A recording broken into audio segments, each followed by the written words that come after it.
A weary waitress and a ruthless coastal heir collide when a spilled drink transforms a luxury lounge into a brutal stage of humiliation. Terror masks a deeper desperation as Sarah shields a dying secret within a canvas bag, unaware that the violence she endures is the final spark before a hidden world comes crashing through the doors.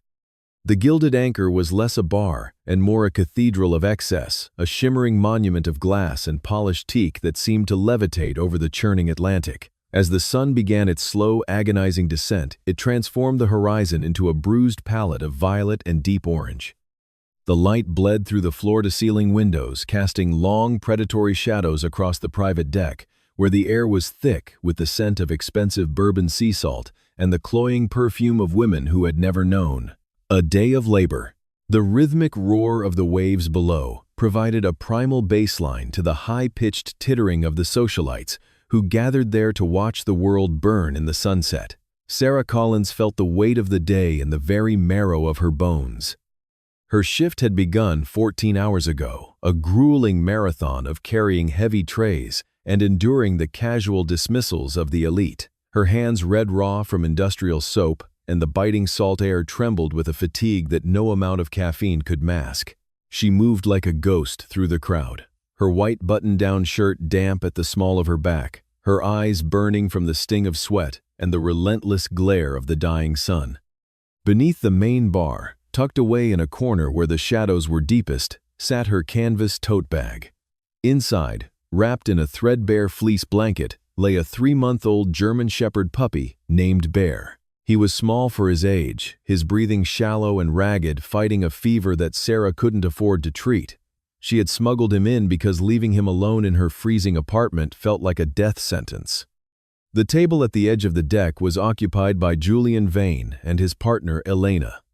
Julian was a man carved from granite and entitlement, his family name etched into the foundations of every skyscraper along the coast. He wore a linen suit, the color of bone, his hair slicked back with military precision, and his eyes, cold, pale blue, seemed to calculate the net worth of everything they touched. Elena sat beside him, draped in emerald silk that shimmered like a serpent's scales, her fingers dancing idly along the rim of a crystal flute. Sarah approached the table, her vision blurring for a fraction of a second as a wave of vertigo hit her. She carried a fresh, old-fashioned on a small silver tray. The glass was heavy, the ice cubes clicking against the sides like rolling dice. As she reached out to set the drink down, her fingers lost their grip for the briefest of moments. The condensation on the glass acted like a lubricant, and the drink slid. It didn't fall, but it tipped the amber liquid, splashing over the rim and soaking directly into the emerald silk of Elena's lap. The silence that followed was more deafening than the ocean. Elena let out a sharp, jagged gasp, her hands flying up as if she had been burned. Julian didn't move at first. He simply watched the stain spread his jaw, tightening until the muscles stood out like iron cables. "I am so sorry," Sarah whispered, her voice cracking, her hands hovering in the air, as if she could pull the liquid back into the glass. "Let me get a towel, Julian stood up. He didn't rise quickly. He unfolded himself with a terrifying predatory grace. He loomed over Sarah, his presence blotting out the sunset. He reached out and gripped Sarah's wrist, his fingers squeezing until her bones groaned. He pulled her hand upward, exposing her cracked cuticles and the tremors she couldn't control. "Look at these," Julian said, his voice a low melodic purr that carried across the deck. "Everyone look at these peasant hands. They are clumsy, thick, and utterly useless. Do you have any idea what this dress costs? You pathetic creature. It costs more than your life is worth." The surrounding tables went quiet. Men in tailored blazers leaned in their eyes, gleaming with the voyeuristic thrill of watching someone be destroyed. Elena whimpered, dabbing at her dress with a cocktail napkin, her face twisted in a mask of disgust. "Please, sir," Sarah begged, her eyes darting toward the bar, toward the bag. "It was an accident. I'll pay for the cleaning, you'll pay," Julian laughed, a dry, hollow sound. "You couldn't pay for the thread. You belong in the dirt, scraping for scraps. You don't belong in a place of glass and light." At that moment, a sound broke through the tension. It was faint, a pathetic, high-pitched whimper that emanated from beneath the mahogany bar. It was the sound of a creature in pain, a small, struggling life reaching out for its only source of comfort. Julian's head snapped toward the sound. His nostrils flared. "What is that?" Sarah's heart stopped. Her blood turned to ice water in her veins. "It's nothing," she said, her voice rising in panic. "Just the wind through the glass." Julian didn't listen. He shoved Sarah aside and strode toward the bar, his polished loafers clicking rhythmically on the teak. He reached down and snatched the canvas tote bag by its straps, hoisting it into the air. The bag swung violently, and another whimper, more desperate this time, came from within. Julian unzipped the bag with a violent tug. He peered inside his face, contorting into an expression of pure, unadulterated loathing. He reached in and grabbed the puppy by the scruff of its neck, hauling the shivering, feverish animal out into the harsh light of the deck. Filth, Julian spat, holding the puppy at arm's length, as if it were a piece of rotting offal. "You brought a diseased animal into this establishment. You brought this trash into my sight." "No," Sarah screamed. She lunged forward, her exhaustion forgotten, replaced by a raw maternal fury.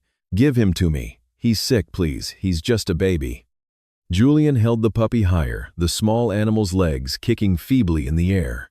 The puppy's eyes were cloudy with fever, its tail tucked tightly against its belly. The socialites on the deck recoiled, some covering their mouths, others whispering about health codes and the audacity of the working class. "This is why your kind never rises," Julian sneered, looking down at Sarah as she fell to her knees before him. "You surround yourselves with rot. You cling to the broken and the dying because you are broken and dying yourselves." He dropped the puppy back into the canvas bag and threw it onto the floor. The bag hit the teak with a dull thud, and Bear let out a sharp cry of pain. Sarah scrambled toward the bag, throwing herself over it, her body a shield of bone and thin fabric. She curled into a ball, tucking the bag beneath her chest, her forehead pressed against the cold wood. "Get it out of here," Julian commanded, his voice trembling with a calculated rage. "I said get this trash out of my sight before I have the health department burn this entire pier to the ground." Sarah didn't move. She couldn't. She was sobbing now, the sound muffled against her own arms. She felt the puppy shivering against her ribs, the tiny heart beating like a trapped bird. Julian looked down at the huddle of the girl and the bag. He felt the eyes of the room on him, waiting for the final stroke of his dominance. He drew his right foot back, his leather shoe catching the orange light of the sun. "I told you to move," Julian said, his voice a cold, sharp blade. He delivered the kick with the full weight of his body. The toe of his boot caught Sarah directly in the ribs. The sound was sickening, a dull, wet crack that seemed to echo off the glass walls. Sarah's breath left her in a violent rush, a strangled gasp of agony that died in her throat. She didn't roll away. She gripped the bag tighter, her fingernails digging into the canvas, her body absorbing the shock so the puppy wouldn't have to. Julian pulled his foot back again, his face a mask of arrogant triumph. He let out a short, sharp chuckle, a sound of pure impunity. The silence in the bar was suffocating now, a heavy velvet weight that pressed down on everyone present. No one moved. No one spoke. The only sound was the distant, rhythmic pounding of the Atlantic against the pylons. Then the heavy glass door at the entrance of the deck began to swing open. It didn't open with a bang, but with a slow, deliberate hiss of hydraulic pressure. A shadow fell across the threshold, long and sharp, cutting through the golden light of the sunset like a reaper's scythe. The hiss of the hydraulic door closer was the only sound that dared to challenge the suffocating silence of the bar. It was a slow, mechanical exhale that seemed to drain the remaining warmth from the room, replaced instantly by the biting chill of the industrial air conditioning. Michael Carter stood in the frame, a monolithic silhouette, carved against the bruised purples and burnt oranges of the dying South Carolina sunset. He did not step inside immediately. He simply existed there, a sudden and immovable obstacle in the flow of Julian Vane's orchestrated cruelty. Michael was a man built of hard angles and weathered surfaces. His faded gray work shirt was dark with sweat at the collar and stretched tight across shoulders that looked as though they had been forged from the same pig iron he spent his days welding. In his right hand, he carried a heavy steel toolbox, the battered metal scarred with scratches and grease its weight, pulling his posture into a slight predatory lean. His face was a map of quiet endurance, his skin tanned to the color of old leather, and his eyes, a piercing, unsettled blue, remained fixed on the scene, unfolding on the floor. Julian Vane did not see him at first. Julian was consumed by the high of his own perceived power, his face flushed with a frantic, ugly heat. He had already drawn his foot back for a second strike, his expensive leather loafer poised to find Sarah's ribs once more. Sarah lay huddled on the floor, a broken bird, in a tattered dress, her fingers white-knuckled as she clutched the canvas bag to her chest. She was shaking so violently that her teeth clicked together, a rhythmic, frantic sound that underscored the whimpering of the puppy trapped beneath her. Julian's leg began its forward arc. It was a movement born of pure, unchecked entitlement.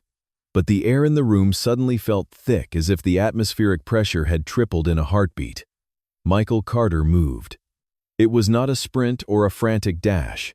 It was a terrifyingly economical flow of motion, a transition from stillness to action that defied the heavy boots on his feet and the iron weight in his hand. He covered the distance across the polished wood floor in 3 strides. The steel toolbox hit the floor with a resonant metallic boom that vibrated through the floorboards and into the souls of everyone standing nearby. Before Julian's foot could connect with Sarah's trembling form, Michael's hand shot out. His fingers, calloused and thick with the strength of a lifetime of manual labor, clamped around Julian's ankle mid-air. The impact was audible, a sharp smack of flesh hitting flesh. Michael's grip was not a mere grab. It was a mechanical arrest, a closing of jaws that halted Julian's momentum with the jarring finality of a deadbolt sliding into place. Julian's balance vanished. He let out a strangled yelp, his arms flailing as he tried to remain upright on one leg. He looked down, his eyes widening in a mixture of shock and burgeoning outrage, only to find Michael Carter looking up at him. Michael's expression was terrifying in its lack of emotion. There was no heat in his gaze, no frantic anger, only a cold, analytical stillness that suggested he was looking at a faulty piece of machinery he intended to dismantle. Beside Michael, a shadow detached itself from the doorway.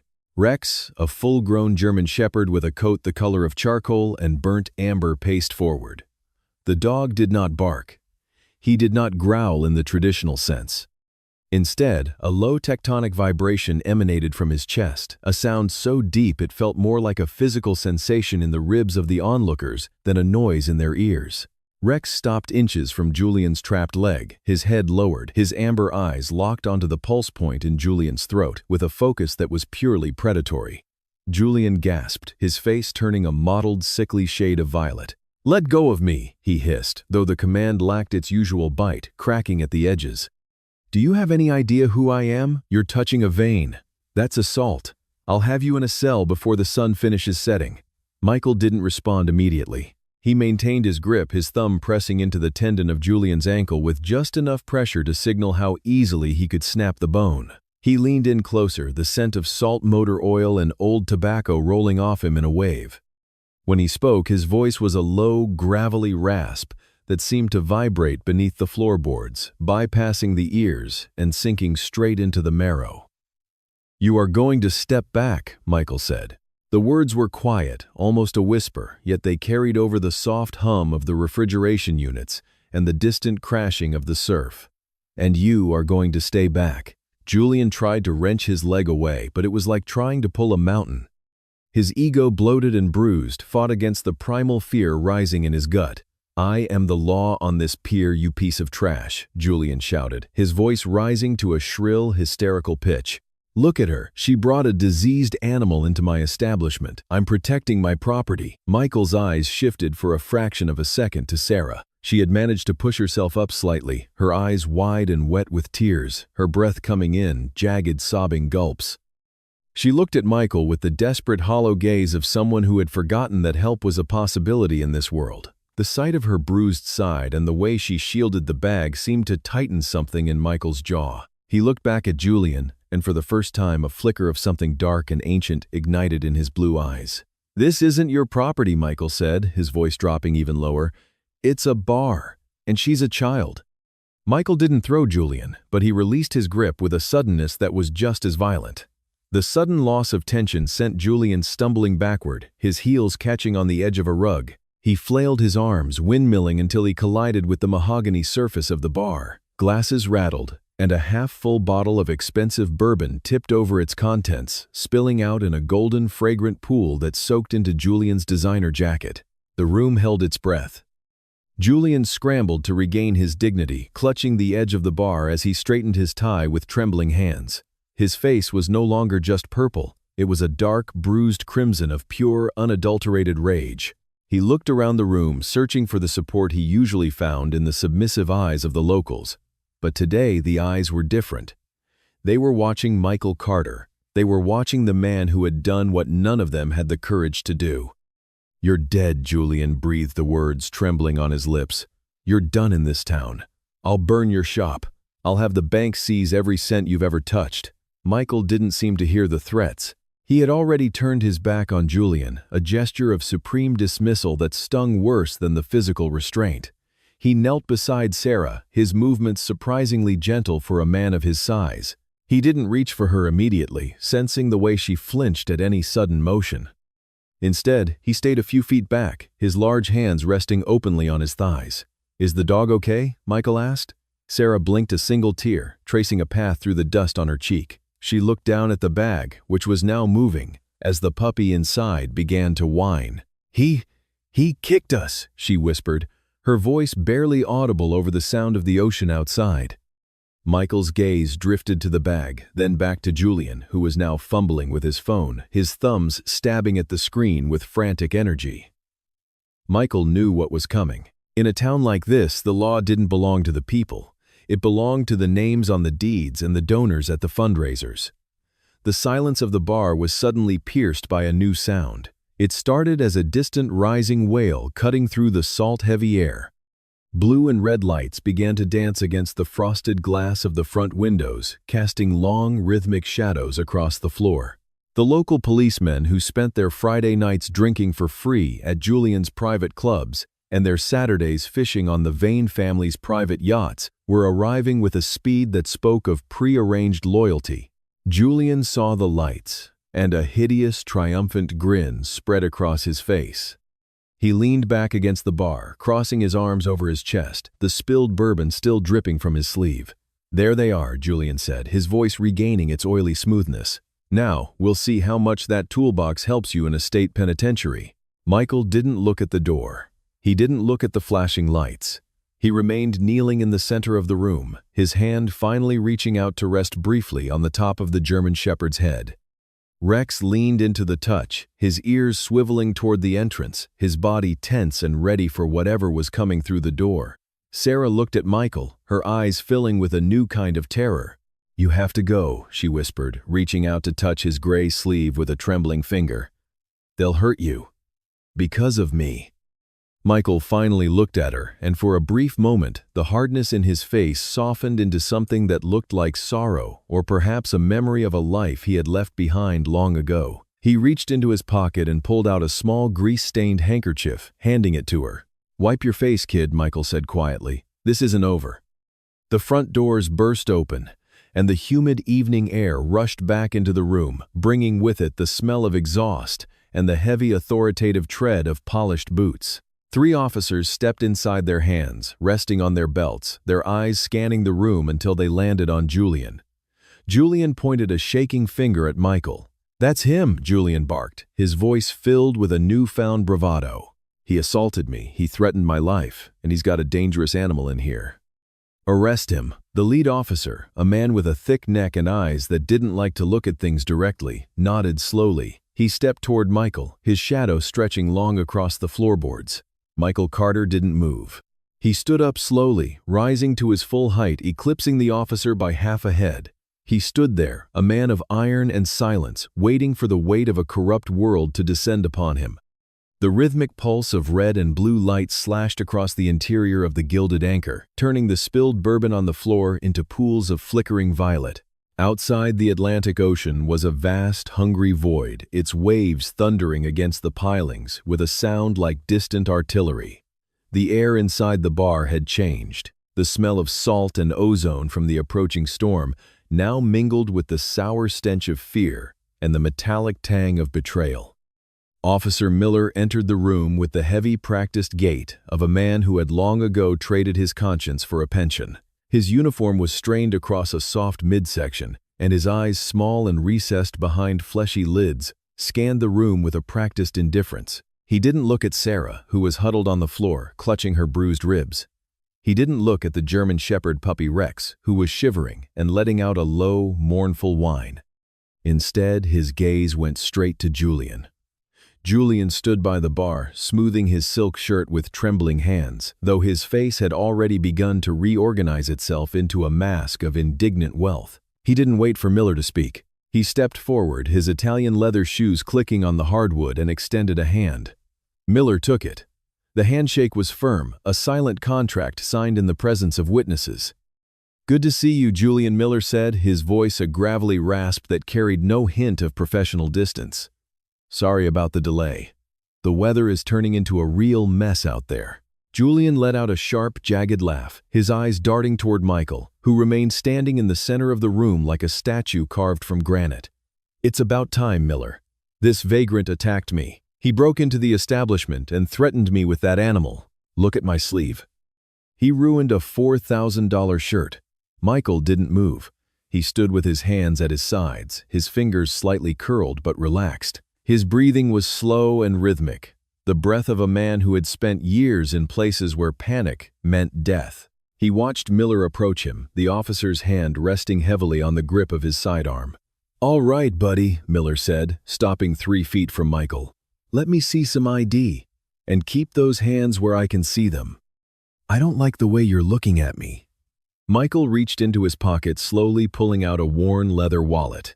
He handed over a driver's license that had seen better days. He then reached for his phone, which was sitting on the edge of a nearby table. "I have the entire incident recorded," Officer Michael said.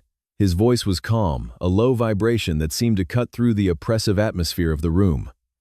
"Mr. Vane assaulted the waitress. He kicked the dog.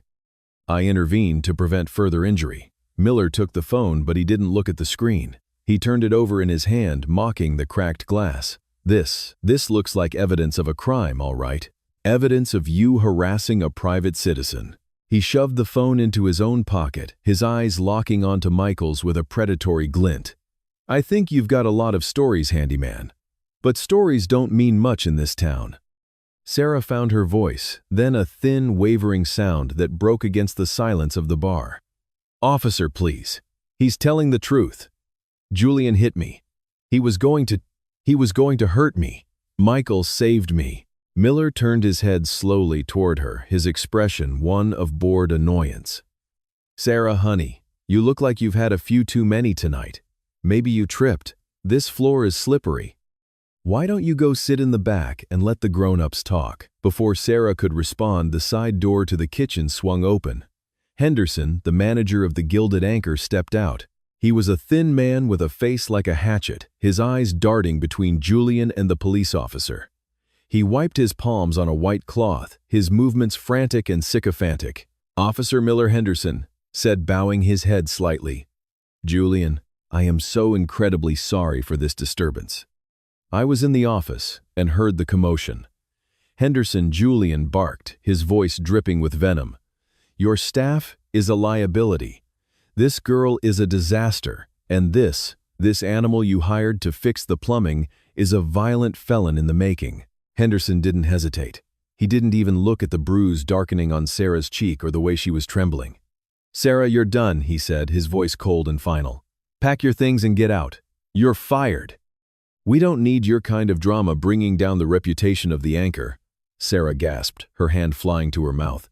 "Henderson, please. I have rent." "I have." "Go," Henderson snapped. He then turned to Michael, his lip curling in disgust. "And as for you, Carter, consider our contract voided. I won't be paying for the work you did today. In fact, I should sue you for the lost revenue and the damage to my floor. Get your tools and get out before I have Miller here haul you off for trespassing." Michael watched the scene unfold with a terrifying clarity. He saw the way Miller smirked. He saw the way Henderson cringed before Julian's money. He saw the way the system built to protect the innocent had been dismantled and repurposed as a cage. He looked down at the puppy at his feet. Rex had stopped whining, and was now watching Michael, his golden eyes reflecting the flashing police lights. Julian stepped closer to Michael, emboldened by the presence of the law. He leaned in the smell of expensive bourbon and arrogance radiating off him. "You see how it works now," Julian whispered, loud enough for only Michael to hear. "Money is the only law that matters. You're nothing but a ghost, a piece of trash I'll sweep out with the rest of the garbage." Miller gestured toward the door. "You heard the man. Move it. Unless you want to spend the night in a cell with a broken nose, I'd love to see you resist honestly. Give me a reason." Michael didn't give him a reason. Not yet. He reached down and picked up his heavy canvas tool bag, the metal tools clanking together with a sound like a tolling bell. He whistled softly, and Rex immediately stood up, pressing his shoulder against Michael's leg. Michael walked towards Sarah and offered her a hand. She took it, her fingers ice cold against his calloused skin. He pulled her to her feet with a gentle strength that contrasted sharply with the violence of the room. "We're leaving," Michael said. They walked toward the exit, their shadows dancing wildly against the walls as the police lights continued their relentless strobe. As they reached the door, Michael stopped and looked back. He didn't look at Miller. He didn't look at Henderson. He looked directly at Julian. He didn't say a word, but his eyes were no longer those of a handyman. They were the eyes of a hunter who had just marked his prey. Outside, the wind was screaming. 2 more cruisers sat idling in the gravel lot, their engines humming. Michael watched as Miller personally opened the door to a black luxury SUV parked near the entrance. It wasn't a squad car. It was Julian's personal vehicle. Miller leaned against the doorframe, laughing at something Julian said. Julian climbed into the leather-bound interior, rolling down the window as the engine roared to life with a smooth mechanical purr. He looked at Michael and Sarah standing in the rain, the girl shivering, and the man holding a bag of tools. "You should have stayed in the shadows, handyman," Julian called out over the wind, a sharp, predatory grin splitting his face. "Now you have nowhere left to hide. I own this coast. I own the air you breathe. If I see you in this town tomorrow, you won't be walking out." The SUV peeled away, throwing gravel against Michael's boots. The police cruisers followed suit, their sirens chirping once in a final mocking salute, before disappearing into the darkness of the coastal highway. The silence that followed was heavy, broken only by the sound of the rain and Sarah's muffled sobs. She sank onto a wooden bench near the entrance, her head in her hands. "What am I going to do?" she whispered. "I have nothing. They took everything." Michael stood in the rain, letting the cold water wash the grease and the smell of the bar from his skin. He wasn't looking at the road where the cars had vanished. He was looking at the ground, his mind moving with a cold, calculated precision. He was memorizing the unit numbers on the cruisers. He was recalling the exact angle of the handshake. He was cataloging the weaknesses he had seen in the way Miller carried his weight and the way Henderson avoided eye contact. The repairman was gone. The man who fixed leaky pipes and squeaky floorboards had been buried under the weight of the night's injustice. In his place stood the operator, a man who knew how to dismantle systems far more complex than a sink drain. He knew how to find the structural flaws in a man's soul and apply pressure until the whole foundation crumbled. Michael reached into his bag and pulled out a small, waterproof radio. He didn't turn it on. He just gripped it, his knuckles white. He looked at Sarah, and for the first time that night, there was a spark of something dangerous in his eyes. "They didn't take everything," Sarah Michael said, his voice barely audible over the storm. "They just gave me a reason to remember who I am." He looked out at the black void of the ocean. The storm was here, but it wasn't the one the weather reports had predicted. It was standing on the gravel lot of the Gilded Anchor, and it was just getting started. The rain did not just fall in Oakhaven.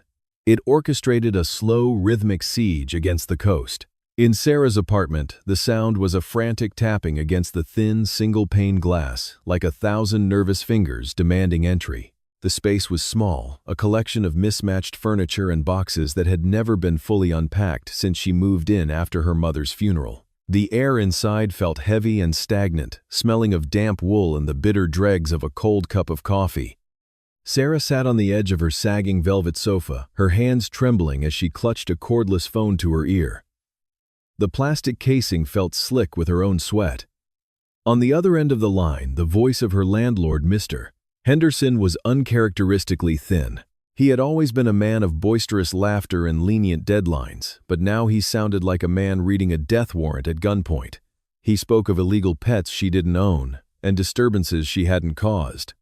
He spoke of a 72-hour window to vacate the premises before the sheriff arrived to forcibly remove her belongings. Sarah tried to scream, to point out the blatant illegality of an eviction without notice, but her throat was a desert of dry grief.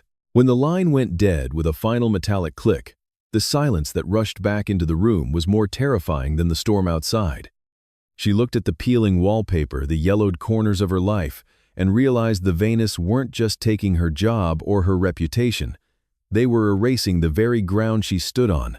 Across town, where the salt spray of the Atlantic met the industrial rot of the harbor, Michael stepped out of the shadows of a weathered bait shop. The wind whipped his dark hair across his forehead, stinging his eyes with brine. He didn't mind the cold. It was a familiar companion, a sharp reminder of the world's indifference. He approached his truck, a rusted but reliable workhorse that had carried him through 5 years of quiet anonymity in this town. But as he drew closer, the silhouette of the vehicle looked wrong. It sat low, lopsided against the cracked asphalt. Michael stopped 5 feet away, his body instantly dropping into a low-balanced stance. He didn't need to touch the tires to know they were ruined. Long, jagged gashes had been carved into the sidewalls of all 4 wheels, the rubber splayed open like deep wounds. He knelt the rain soaking through his canvas trousers and ran a finger along the edge of one cut. The slice was clean, professional, made with a serrated blade meant for heavy-duty cordage. It wasn't the work of a bored teenager. It was a signature. He stood slowly, his gaze drifting toward the end of the block. A black sedan sat idling under a flickering streetlight, its headlights extinguished. The engine's low hum was a predatory purr beneath the roar of the wind. The windows were tinted to the color of midnight, reflecting nothing but the gray sky. Michael didn't stare. He simply noted the absence of a front plate and the slight dip of the chassis that suggested armored plating. They were watching him, waiting for the flicker of fear that would signal his surrender. They didn't know that for Michael, being hunted was the only time he truly felt alive. He turned his back on the sedan and climbed the narrow external staircase that led to the loft above the bait shop. The wood groaned under his weight, the salt-crusted railing slick beneath his palm. Inside the workshop was a temple of mechanical order. Tools were hung on pegboards with mathematical precision. The air smelled of WD-40 old cedar and the ozone of the coming electrical storm. Rex, a massive German shepherd with a coat the color of burnt embers, stood by the door. The dog didn't bark. He gave a low, vibrating rumble in his chest, his hackles rising like a wave. Michael didn't turn on the overhead lights. He navigated the room by the amber glow of the street lamps, filtering through the rain-streaked skylight. He moved to the back of the workshop, where a heavy workbench stood, bolted to the floor. Behind a false panel of acoustic foam, he pulled out an aluminum briefcase. He set it on the scarred wood and clicked the latches. The sound was sharp. A gunshot in the quiet room. Inside the case lay a high-gain encrypted transceiver, a piece of hardware that had no business existing in a sleepy coastal town. It was a relic of a life Michael had tried to bury under layers of grease and silence. He pulled out a microfiber cloth and a bottle of specialized contact cleaner. With the steady hands of a surgeon, he began to wipe down the matte black surface of the device. He checked the frequency dials, the gold-plated connectors, and the battery housing. His movements were fluid, governed by a muscle memory that transcended time. He wasn't the repairman anymore. The softness in his expression had vanished, replaced by a cold architectural intensity. A sudden, violent crash shattered the concentration of the room. A heavy object tore through the front window, sending a spray of glass shards skittering across the floor like diamonds in the dark. Rex lunged forward, a terrifying snarl ripping from his throat, his teeth bared at the jagged hole in the pane. Michael didn't flinch. He didn't even drop the cleaning cloth. He simply watched as a brick rolled to a stop near his boots. A piece of cheap-lined notebook paper was wrapped around the brick with a thick rubber band. Michael reached down his fingers, brushing the cold, wet stone, and unfurled the message. The handwriting was cramped and ugly, the ink bleeding into the paper from the rain. Leave or be buried. Michael stared at the words for a long beat. A small, grim smile touched the corners of his mouth, a look of genuine recognition. He tossed the paper onto the workbench and reached for the transceiver. He didn't look at the window. He didn't look at the black sedan that he knew was still idling outside its occupants, likely laughing at the sound of breaking glass. He flipped a series of toggles on the side of the device. A small LED screen flickered to life, casting a ghostly green glow over his face. He adjusted the antenna, listening to the static, a chaotic white noise that he began to tune with agonizing precision. He wasn't looking for a radio station. He was looking for a ghost. The static smoothed out into a rhythmic pulsing, a digital heartbeat.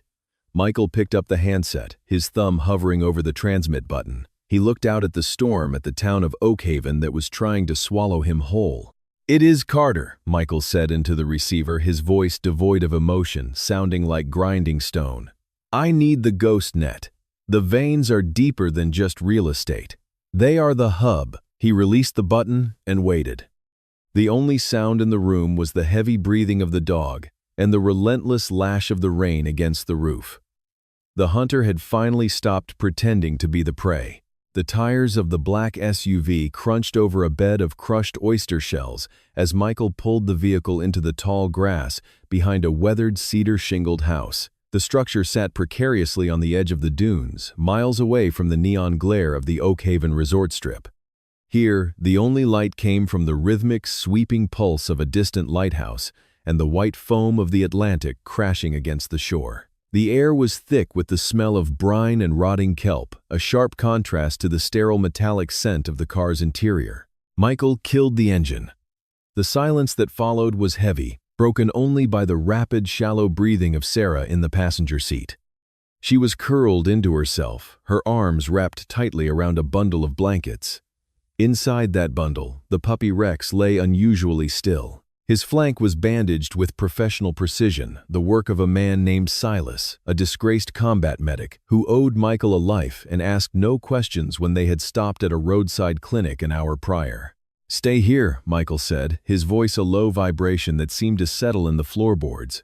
He didn't wait for her to answer. He stepped out into the wind, his eyes scanning the perimeter.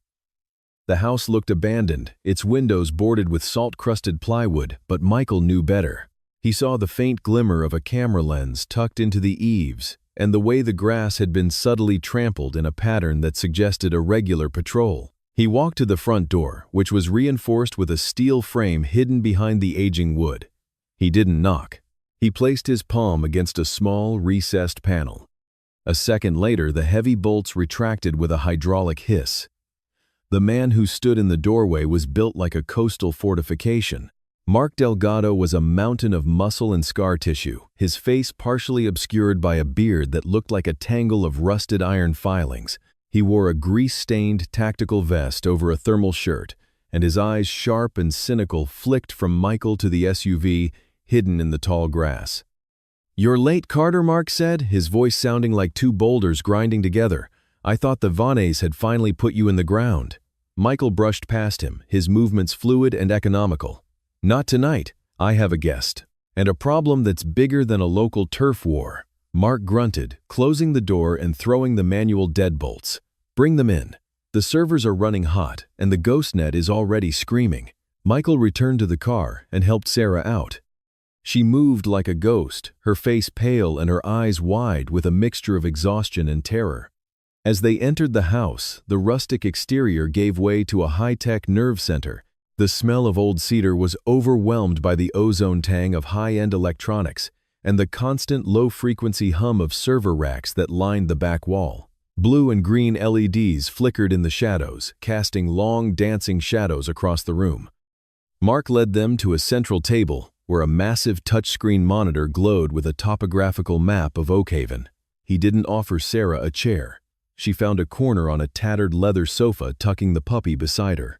She watched the two men with the wary gaze of a trapped animal, her fingers nervously stroking the dog's ears.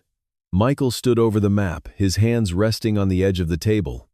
"What have you got, Mark?" Mark tapped the screen and the map transformed into a complex web of red lines and golden nodes. "This is the digital infrastructure for the Gilded Anchor and its parent company, Vane Holdings." I started digging into the offshore construction permits like you asked.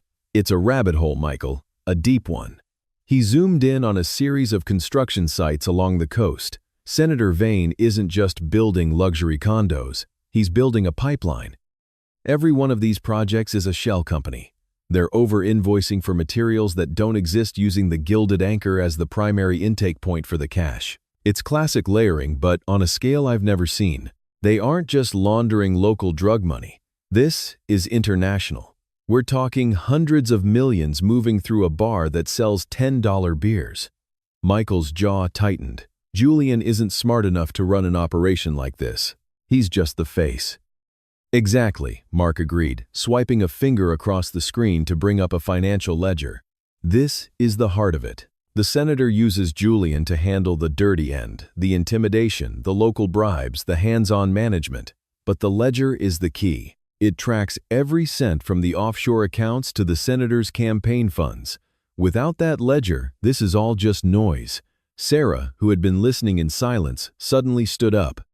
The blanket slid from her lap, revealing the puppy's small, bandaged leg. Her voice was thin, trembling, but it cut through the hum of the servers. "The ledger," she whispered. "Is it a black book?" "Leather-bound, with a gold anchor stamped on the corner." Both men turned to look at her. Michael's eyes narrowed. "You saw it." Sarah nodded, her chest heaving as the memory flooded back. "The night Julian fired me, he was in the back office with his father. They were arguing. The senator was shouting about a discrepancy in the construction costs for the new pier. Julian had the book open on the desk. He was sweating, trying to explain something. When I walked in with the drinks, the senator slammed it shut and told me to get out." She paused, her hands shaking so violently she had to grip the back of the sofa. Julian followed me out. He was furious. He told me I was done, that I'd seen too much. I thought he just meant the argument. I didn't realize. I didn't know what that book was. Michael stepped toward her, his presence commanding but not unkind. "Sarah, did you get a good look at the pages? I took a photo," she said, the words coming out in a rush. I didn't even think about it. I knew something was wrong. After they kicked me out of the office, I went to the locker room to get my things. I could hear them through the vent. Julian was still in there. I grabbed my old phone, the one with the cracked screen I use for music, and I went back to the office door. It was cracked open. I held the phone up, took a quick shot of the page he was looking at, and ran. Mark leaned forward, his eyes gleaming with a predatory light. "Where is the phone, Sarah?" Her face fell, a look of pure despair washing over her. "It's in my locker. At the Gilded Anchor. When Julian's guards chased me out that night, I only grabbed my purse. I left my gym bag and the old phone in the employee locker room. I was too scared to go back for it." The room fell into a heavy, suffocating silence. Michael turned back to the map, his mind already calculating the variables. The Gilded Anchor was a fortress in its own right, crawling with the senator's private security and Julian's hired thugs. Mark checked a secondary monitor, his fingers flying across a keyboard. "If that phone has a clear shot of the ledger's primary accounts, we don't just stop Julian, we take down the whole dynasty. We bury the senator and everyone on his payroll. But we have to move fast. Once they realize what's on that phone, if they haven't already, they'll burn the whole building to the ground to destroy the evidence." Michael looked at his watch. The digital display glowed in the dim light, 10:00 p.m. "The bar closes at 2:00 a.m. Michael said, his voice cold and certain. "The cleaning crew doesn't arrive until 6:00. That gives us a 4-hour window where the building is at its most vulnerable." Mark shook his head, his expression grim. "Vulnerable is a relative term, Michael. That place is rigged with motion sensors and thermal cameras. And you can bet Julian has extra men on site after what happened today." "Then we don't go in through the front," Michael replied.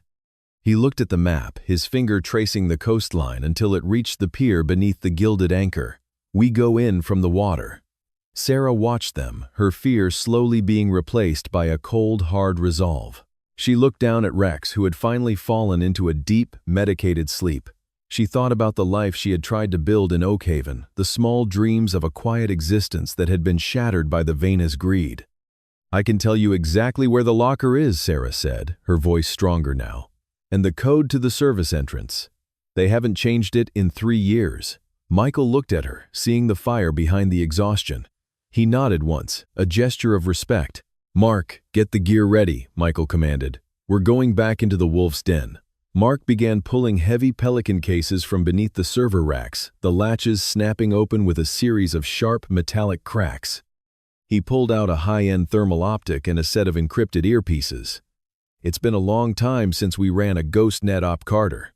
You sure you're ready for the noise?" Michael didn't answer. He was already checking the slide on his sidearm, the sound of the chambered round echoing in the small room. He looked out the window at the dark, churning Atlantic. The storm was far from over, but for the first time in years, Michael felt a sense of purpose that went beyond mere survival. The Vanes thought they were the predators in this town. They were about to learn that the shadows they had used to hide their crimes were now occupied by something far more dangerous. 4 hours, Michael whispered to the empty air. 4 hours to burn it all down. He turned to Sarah, his eyes reflecting the cold blue light of the monitors. "Stay with Mark. If I'm not back by dawn, take the puppy and head north. Don't stop until you cross the state line." "I'm not going anywhere," she said, her hand resting on the blanket covering the dog. "Just bring back the phone. End this." Michael didn't say goodbye. He grabbed the gear from the table, slung a waterproof bag over his shoulder, and vanished into the night, the sound of his footsteps swallowed by the roar of the ocean. Inside the safe house, the servers continued their relentless hum, counting down the seconds until the 2:00 a.m. deadline. The hunt had moved from the streets to the heart of the empire, and the reckoning was only a few hours away. An elite operative risks his life to reclaim a woman's stolen identity from the same monsters who left him for dead. This simple retrieval mission spirals into a lethal confrontation when Michael discovers the Vanes are liquidating more than just bank accounts. The rain did not fall so much as it hammered against the glass skin of the gilded anchor, a rhythmic, punishing sound that drowned out the world beyond the shoreline. At 3:15 a.m., the club was a skeletal remains of its daytime opulence. The neon lights were dead, the music had been silenced, and the air inside was thick with the scent of expensive gin and the chemical tang of floor wax. Michael moved through the service entrance like a wisp of smoke, his boots making no sound on the polished concrete. Beside him, Rex was a shadow-given form, the Belgian Malinois, moving with a disciplined grace that mirrored his master. They were a single unit, 2 relics of a war that had never truly ended for either of them. Michael adjusted the strap of his tactical vest, feeling the familiar weight of the ceramic plates against his chest. His breathing was shallow and controlled, a habit born from years of holding his breath in the tall grass of foreign territories. He reached the security keypad near the kitchen, his fingers moving with practiced speed. He didn't need to guess the code. Sarah's memory had been flawless. The red LED turned green with a soft electronic chirp that sounded like a gunshot in the oppressive silence. He pushed the door open, the hinges well-oiled and silent, and stepped into the heart of the Vane Empire. The kitchen was a forest of stainless steel. Industrial refrigerators hummed with a low, vibrating frequency that Michael felt in his teeth. He moved past the prep stations, his eyes scanning the darkness for the flicker of a motion sensor or the red glow of a camera lens. He knew the layout of the security grid from the blueprints Mark had pulled, but reality was always different from a digital map. He saw a camera rotating slowly on its mount near the ceiling and froze, pressing his back against a cold steel table. He waited for the lens to sweep past his heart, beating a steady, slow rhythm. Rex sat perfectly still at his heel, his ears twitching at sounds Michael couldn't yet hear. They moved toward the staff locker room, a narrow corridor tucked away behind the main bar. This was the place where Sarah's life had been stripped away, one humiliation at a time.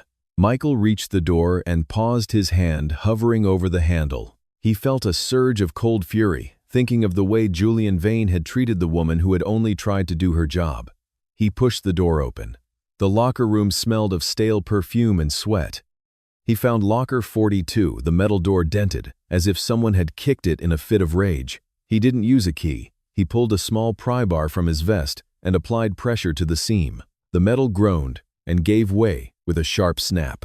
Inside, tucked behind a folded uniform, was the burner phone. It was a cheap plastic thing, but it held the keys to Julian Vane's kingdom.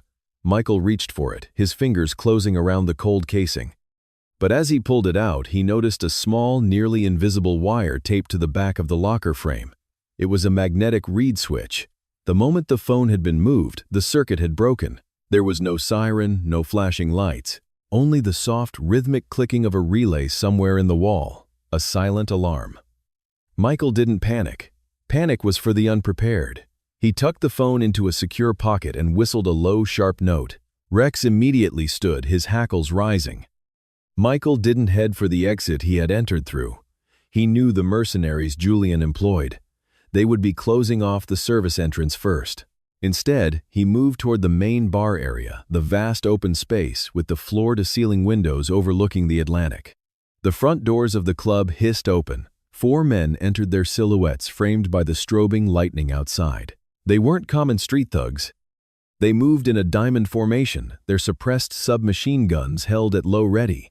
They wore tactical gear similar to Michael's, their faces obscured by balaclavas. Leading them was a man Michael recognized by his gait alone, a former private security contractor named Vance.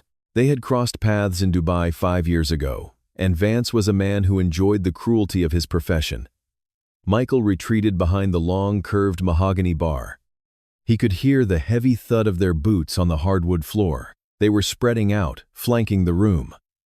He looked down at the industrial CO, 2 canisters used for the club's beer taps and soda lines.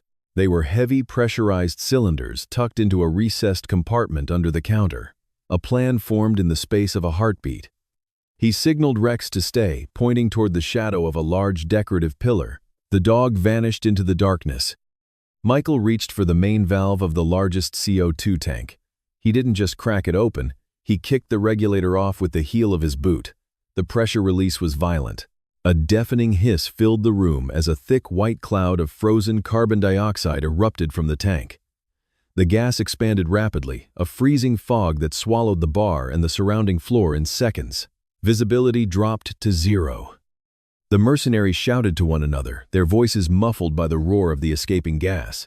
Michael pulled a pair of thermal goggles from his vest and slid them over his eyes. The world turned into a landscape of cold blues and glowing oranges. He saw the mercenaries as 4 heat signatures stumbling through the whiteout.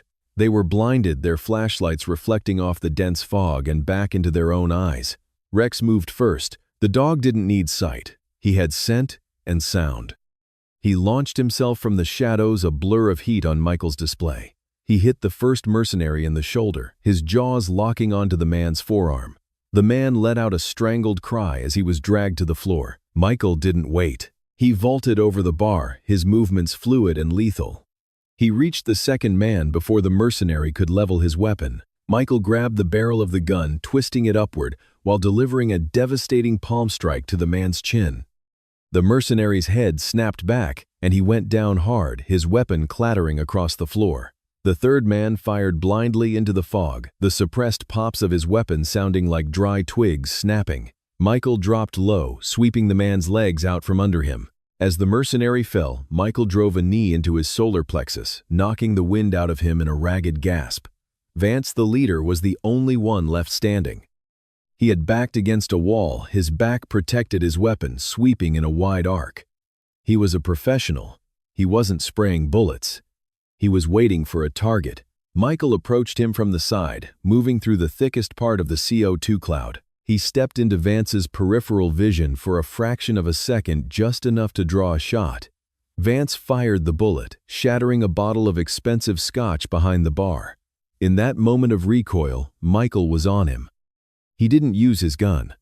He grabbed Vance's wrist, twisting the weapon away, and slammed the man against the very bar where Sarah had been assaulted. The impact was hollow and heavy.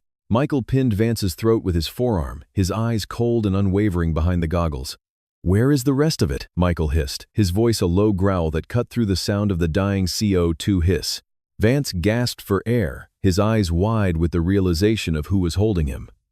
"Carter!" he wheezed. "You're supposed to be a ghost."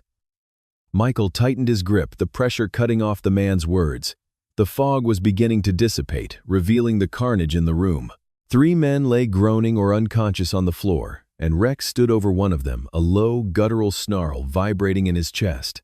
Michael pulled the mercenary's radio from his vest and tossed it away. He looked toward the back of the bar, where the club's main server rack was housed in a glass-walled closet. A small blue light was blinking rapidly on the front of the server. Michael dragged Vance toward the server room. He threw the man into a chair and stepped toward the rack. There, plugged into the primary data port, was a high-capacity flash drive. A progress bar on a nearby monitor showed a massive data transfer in progress. It wasn't just Sarah's information. It was a digital liquidation. The Vanes were scrubbing their offshore accounts and moving millions of dollars in encrypted cryptocurrency. They were preparing to run.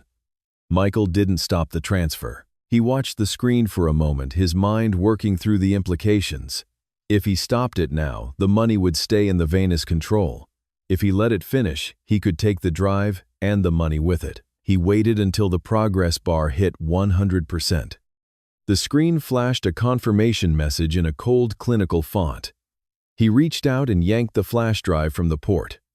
The blue light died instantly. He looked at the drive in his hand, a small piece of plastic and silicon that held the stolen wealth of 100 families. He turned to Vance, who was watching him with a mixture of fear and grudging respect. "Tell Julian I have his retirement fund," Michael said quietly. "Tell him the ghost is coming for the rest of his house." Michael didn't kill the man. He left him there, surrounded by his broken team and the fading mist of the CO2. He whistled for Rex, and the dog fell into step behind him. They exited through the front doors, this time walking out into the pouring rain. The storm was reaching its peak, the wind howling through the glass towers of the city. Michael reached into his pocket and felt the weight of the phone and the flash drive. He had come for a phone, but he had found the weapon that would finish the Vanes for good. He walked toward his truck, parked 3 blocks away in a flooded alley.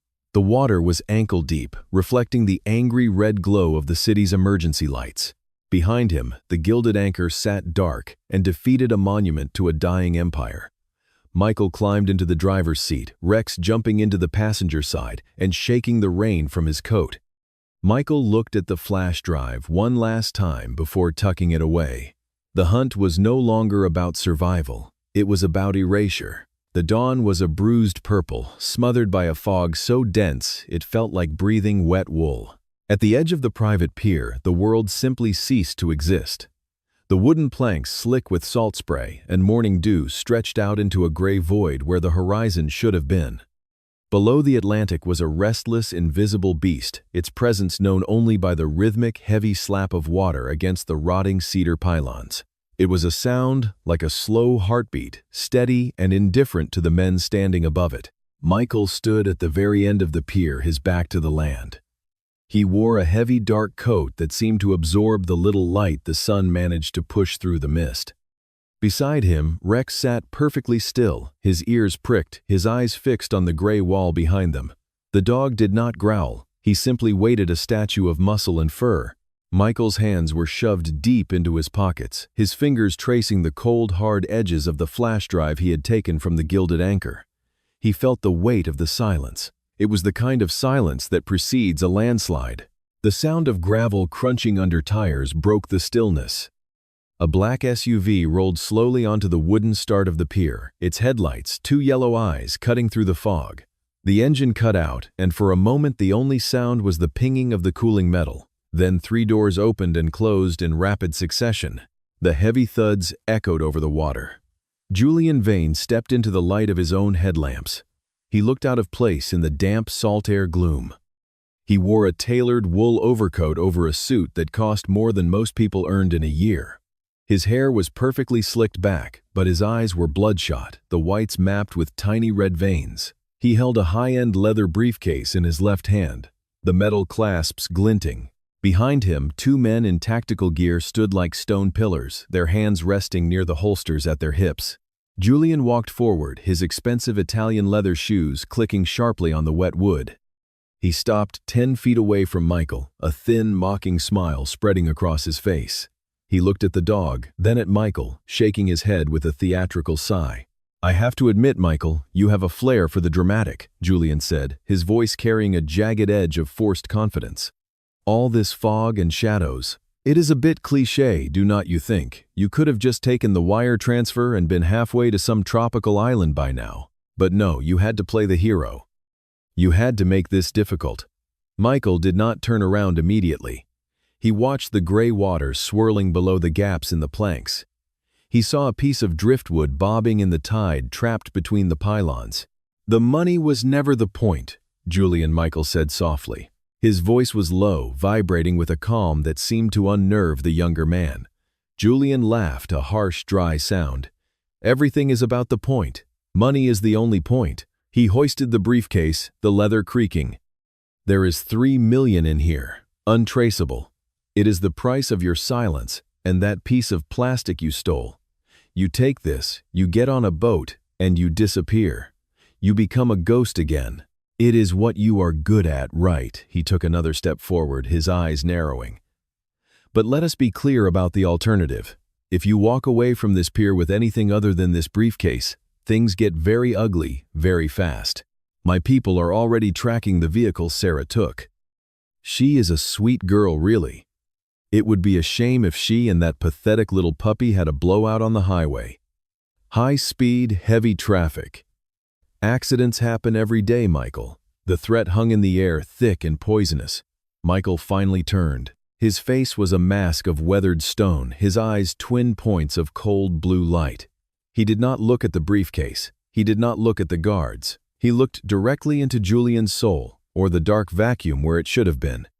He saw the tremor in Julian's jaw, the way his fingers gripped the briefcase handle a little too tightly.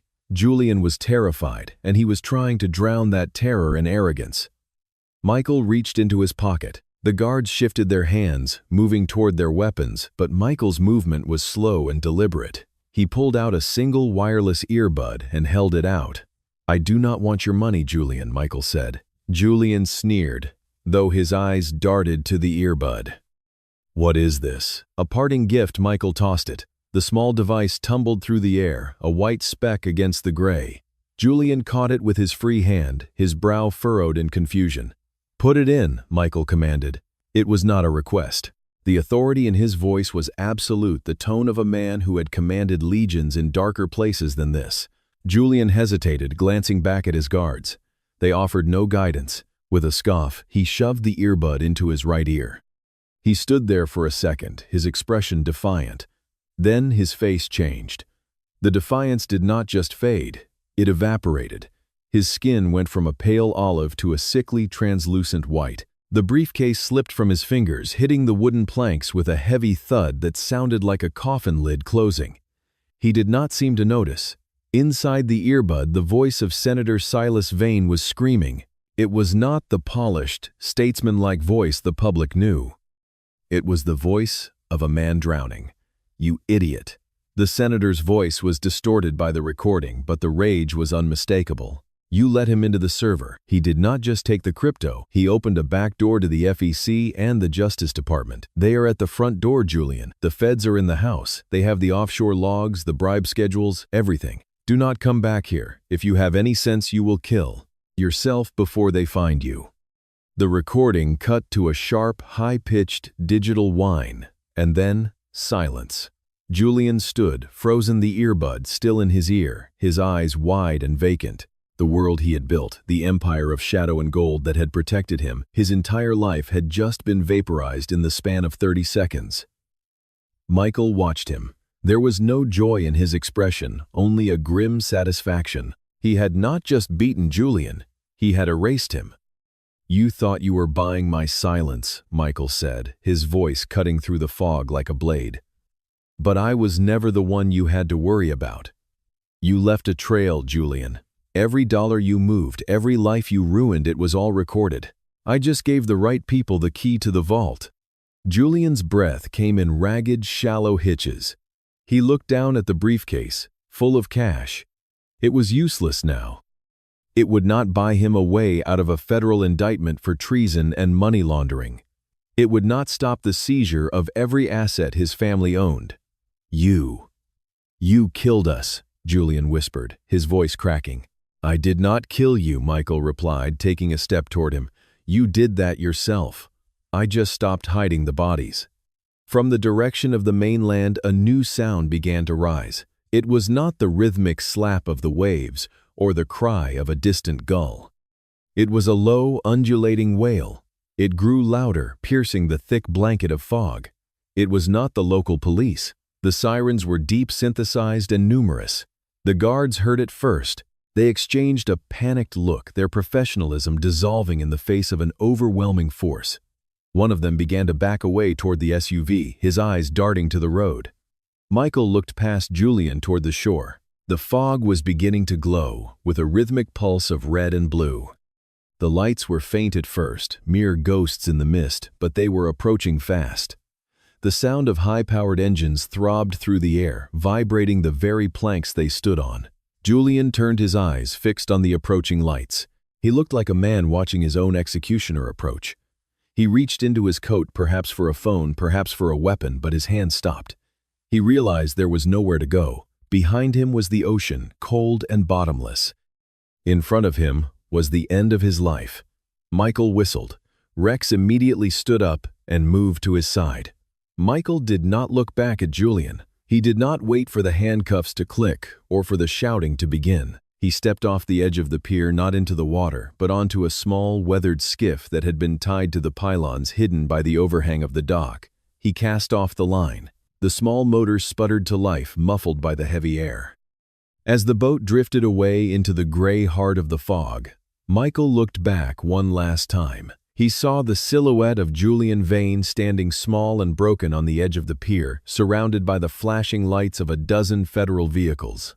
The ghost was gone. The debt was paid. And as the skiff vanished into the mist, the only thing left on the pier was the sound of sirens and the smell of the coming rain.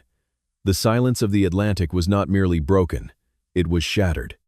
The rhythmic, haunting pulse of the foghorn was swallowed whole by the aggressive mechanical scream of a low-flying transport helicopter. The air above the pier suddenly thickened, whipped into a frenzied cyclone by the rotor blades. The downdraft hit the water with the force of a physical blow, sending plumes of salt spray arching over the weathered planks. Then came the light. It was not the soft, diffused glow of the moon or the amber hum of a distant street lamp.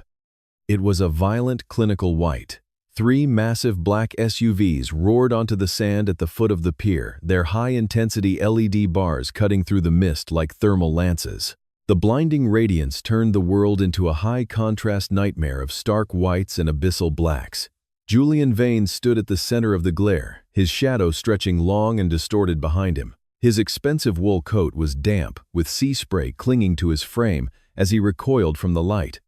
His eyes, once full of the arrogance of a man who owned the city, were now wide and frantic, reflecting the flashing red and blue strobes that began to pulse from the shoreline. He looked like a cornered animal, his breathing coming in shallow, ragged hitches that were audible even over the roar of the engines. He looked at Michael, who stood perfectly still, a silhouette of granite against the chaos. Michael did not shield his eyes. He did not move. He simply watched the collapse of Julian's world, with the detached curiosity of a man watching a candle burn out. Federal agents erupted from the vehicles before they had even come to a full stop. They moved with the synchronized precision of a machine, their boots thudding against the wood of the pier in a rapid, heavy cadence. Commands were shouted, amplified by megaphones, but the words were lost to the wind and the thrum of the helicopter. Julian's hand, trembling and pale, dipped into the inner pocket of his coat.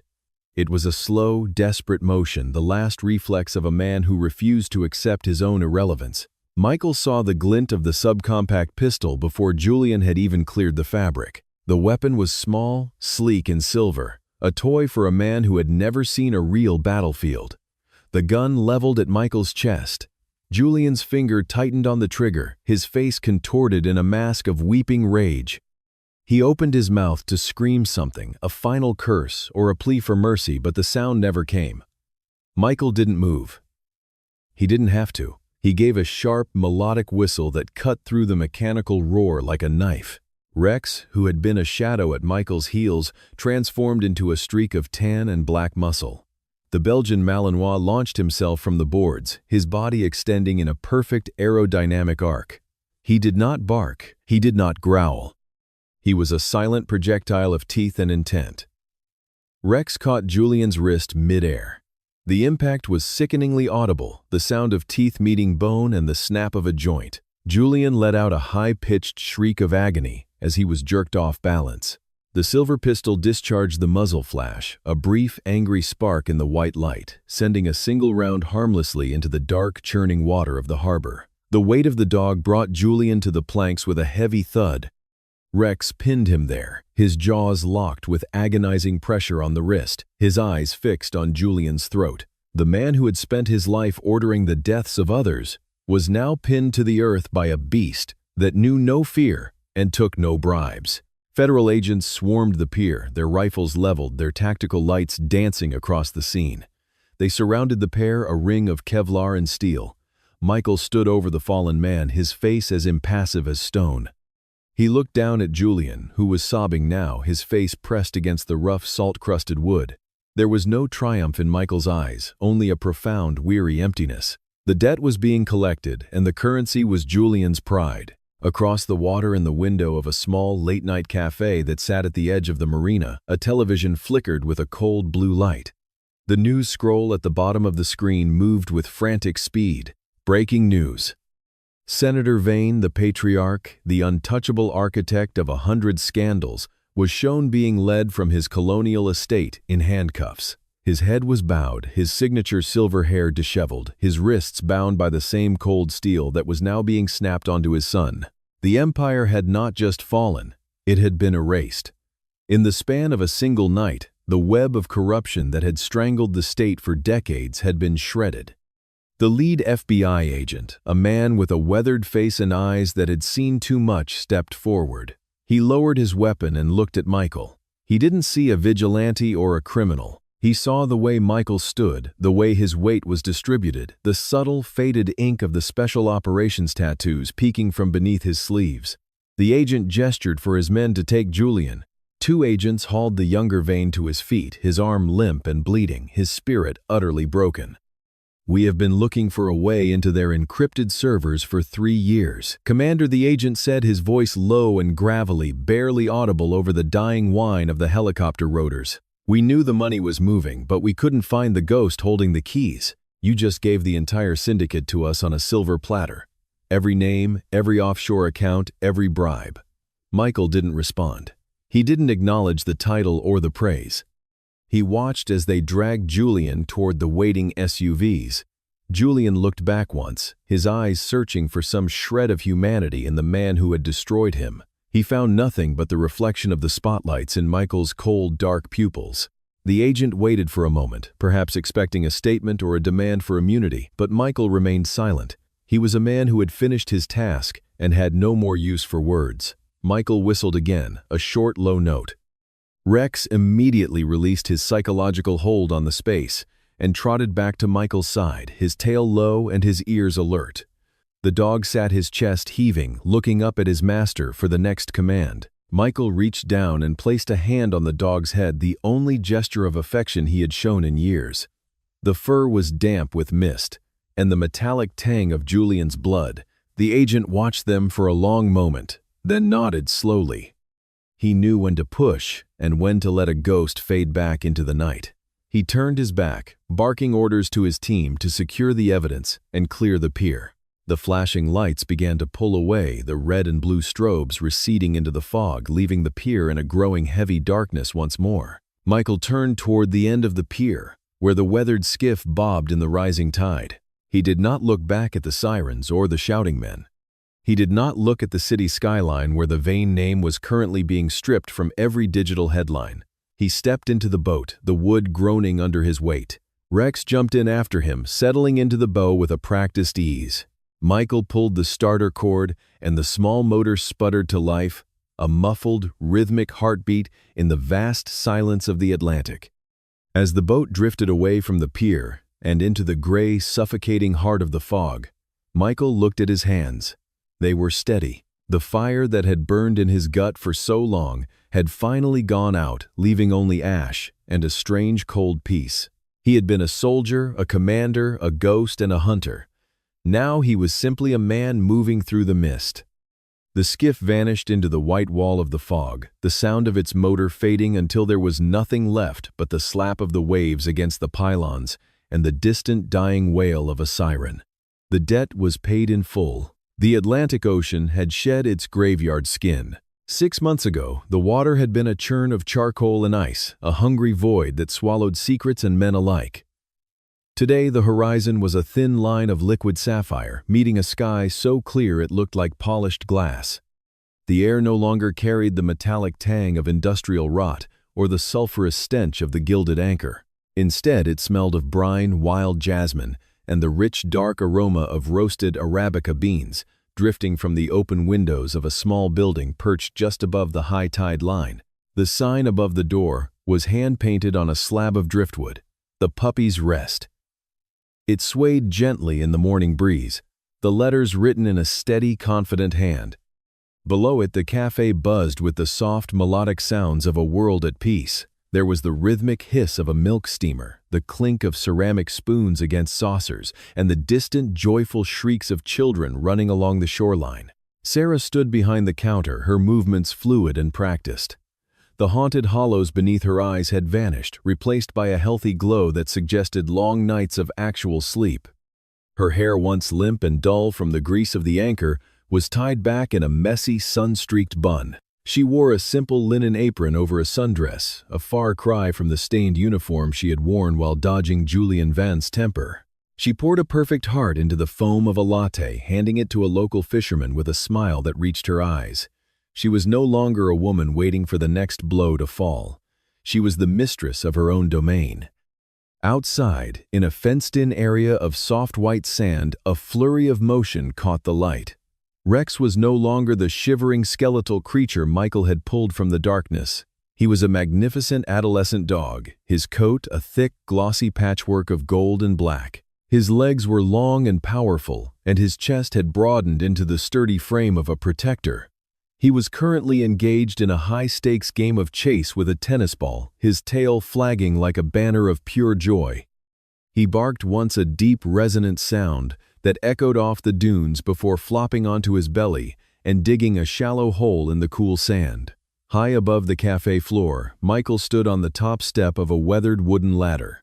He was focused on the internal wiring of a large palm leaf ceiling fan. His heavy tactical jacket was long gone, replaced by a faded denim shirt with the sleeves rolled up to his elbows.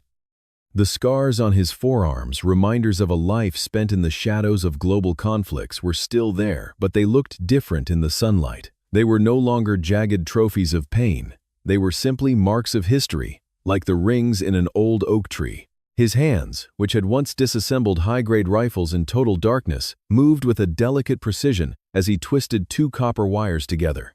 He capped them with a plastic nut and tucked them into the housing. He didn't rush.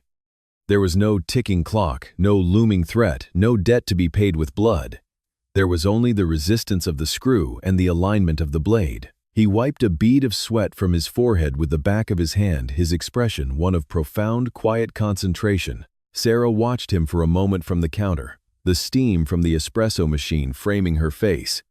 She waited until he had tightened the final screw before she poured a fresh mug of black coffee and walked over to the base of the ladder. Michael shifted his weight, his boots creaking on the wood as he descended. He moved with a grace that spoke of a man who had regained his balance. When he reached the floor, he took the mug from her, his fingers brushing hers. The touch was familiar, grounded in a mutual understanding of what they had both escaped. "Is it going to spin this time, or just hum at me?" Sarah asked, her voice light and teasing. Michael took a slow sip of the coffee, letting the heat settle in his chest. He looked up at the fan, then reached over to the wall switch and flipped it. The blades groaned for a split second before catching the rhythm, spinning into a smooth, silent blur that sent a refreshing gust of air down into the room. "It'll spin," Michael said. His voice was still low, gravelly, like the shifting tide, but the jagged edge of suspicion had been smoothed away. It just needed the dust knocked out of the gears. Everything works better when it can breathe. Sarah leaned against the edge of a nearby table, her expression turning serious. She reached into the pocket of her apron and pulled out a folded piece of heavy parchment. It bore the official seal of the City Council and the Department of Environmental Protection. "This came in the morning mail," she said, handing it to him. Michael set his coffee down on a workbench cluttered with pliers and screwdrivers. He unfolded the letter, his eyes scanning the formal type. He read about the permanent protection of the northern coastline. He read about the decommissioning of the old industrial piers and the transformation of the derelict Gilded Anchor site into a public park and community center. The Vane name was mentioned nowhere in the document. It had been erased, scrubbed from the record by the very laws the family had once bought and sold. "The beach is a sanctuary now," Sarah whispered, looking out the window at the water.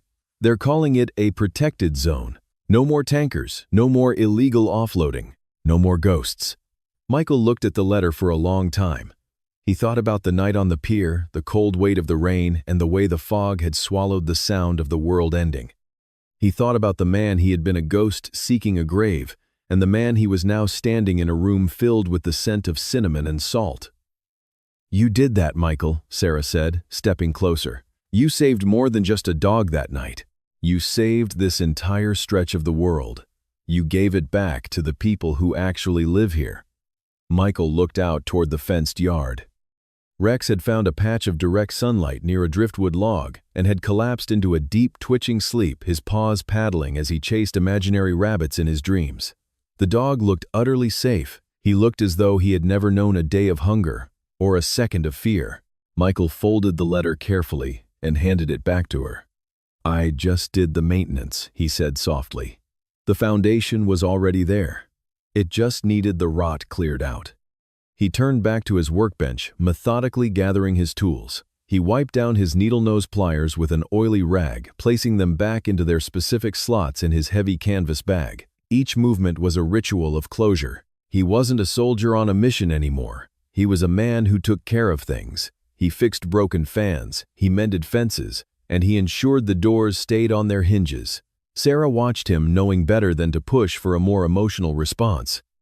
Michael was a man of few words, and his actions had already spoken with the volume of a hurricane.